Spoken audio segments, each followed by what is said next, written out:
Most poker players lose money, not because of bad luck, but because of simple mistakes. In this video, I'm going to be breaking down the 5 mistakes that I've learned while training to become a professional poker player here over the last few weeks.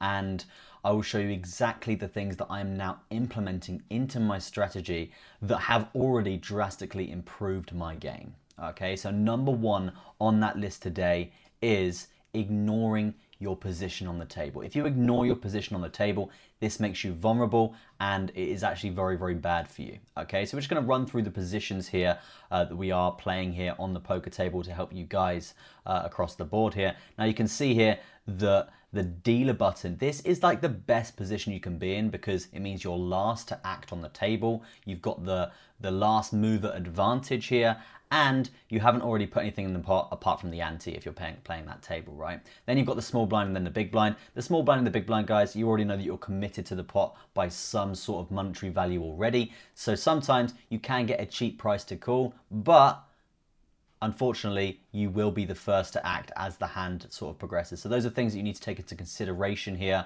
when you are playing. Now, the next sort of 5 positions for me are sort of do not play these positions unless you have like queens, kings, or aces here, just like really strong hands pre-flop. And if you do have them, then you can play them.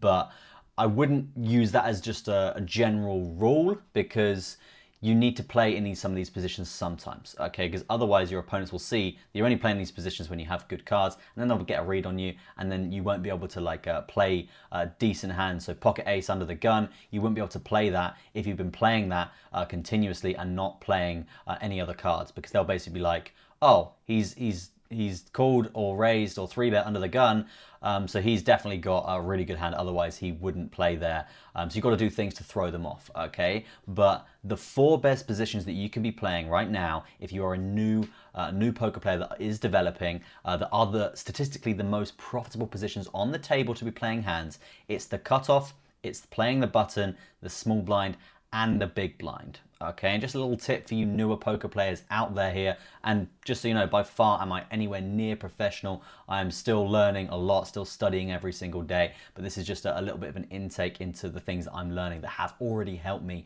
in my journey. Okay, so if you are on the dealer button and everyone else on the table has folded, you can actually bully the small blind and the big blind into giving you their blinds, because the chances are they haven't hit good cards. So if you like 3-bet them, you can 3-bet them with pretty much not any cards, but a lot of cards. Your range is pretty wide there.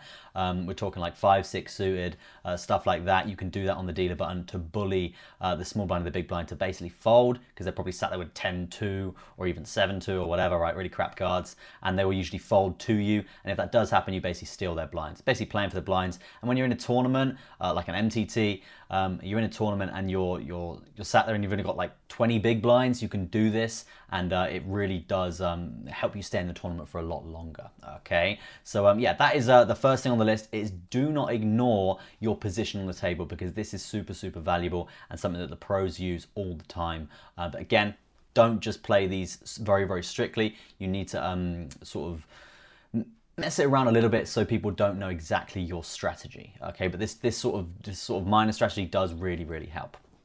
Now the next thing on the list is playing fewer hands. Okay, so playing fewer hands is very important here when basically playing poker here, because you can't be chasing your straight draws, your 2 pairs, your flushes. You can't be chasing them after pre-flop every single time, because if you chase them every single time, you will end up losing. Okay, so as I said, the strategy of playing fewer hands, which is something that we will get into very shortly here.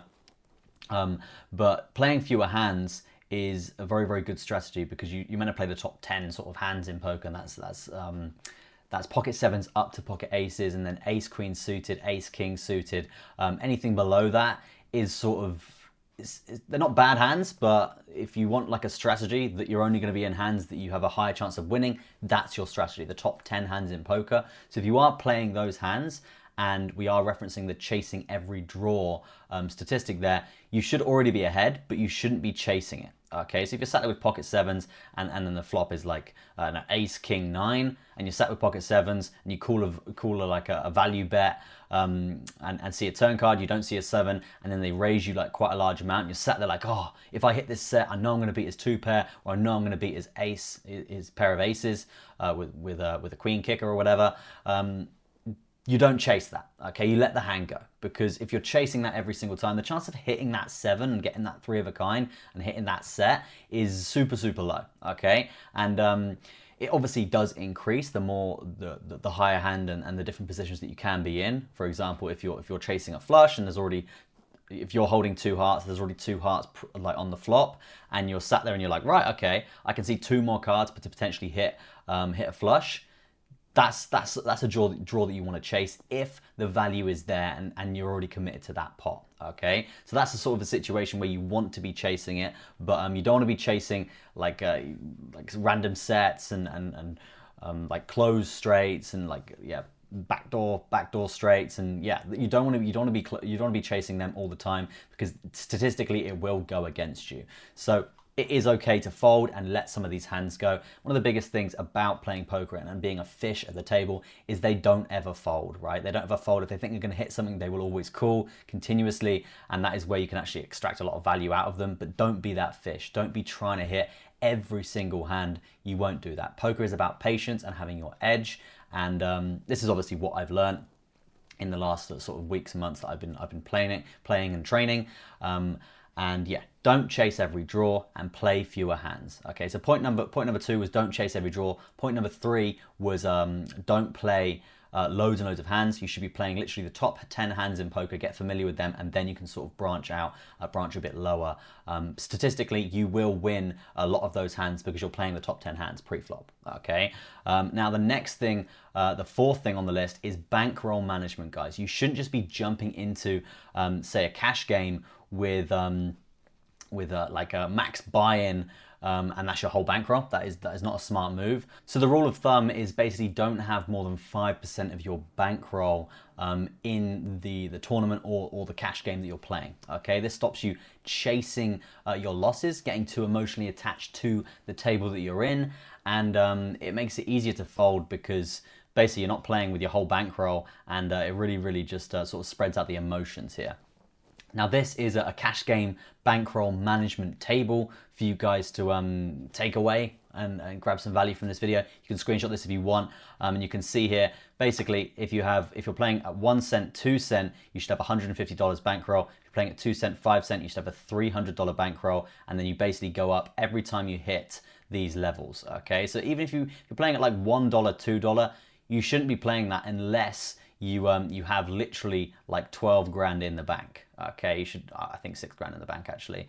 Yeah, so that's 18, that's 12, this is 6. So you can be playing this if you have 6 grand in the bank, but if you go down to 5 grand, you're meant to go down a table. Okay, if you go down to 2.5 grand, you're meant to go down a table. So this is sort of the structure. If you hit these figures, you go up a stake. If you hit these figures, you basically go down a stake, just so it manages your risk, and so you're not too committed to the tables here, and just generally this helps to build your bankroll, manage your bankroll in a way that you're not overexposed and you're not too emotionally attached to one, the cards that you're playing, two, the table that you're sat at, and three, the overall goal of being a poker player and what you're actually trying to achieve here. You're trying to achieve longevity. You're not trying to achieve instant wins. You're not trying to double your bankroll in a hand. That is not smart. That is not how you get longevity in poker. Again, this is stuff that I have just learned.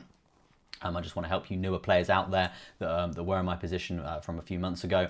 And yeah, it's not about doubling your bankroll, because that is the very gambling mentality. It's a patience game, poker, and this is a very good bankroll management system that I would take into consideration.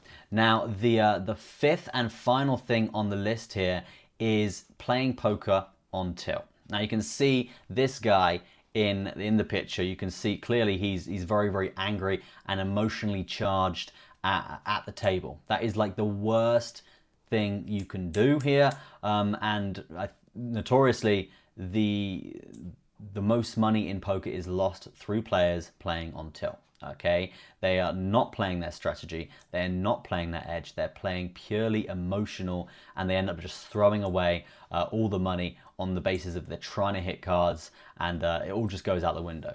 I mean, it's very, very easy for this to happen, okay? It's happened to me many, many times. It's happened to professional players many, many times. It happens to people literally on a daily basis.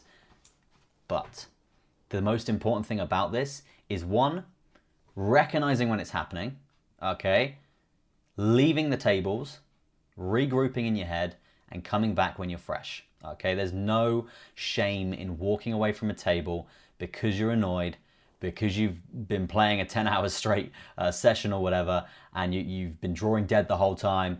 You keep missing your draws, and it basically strays your emotion from the game and from the strategy that you're playing. There's no shame at all from walking away from that table and coming back later. I would suggest doing that, because if you stay there, all you're gonna do is end up chasing losses, get more blind to basically playing on tilt, and you'll end up losing far much more money than you would do if you just walked away. Okay, there's no shame in walking away, but the key thing is recognizing that you're on tilt and walking away from that table. You quite currently see it in, you quite frequently see it at the pro tables.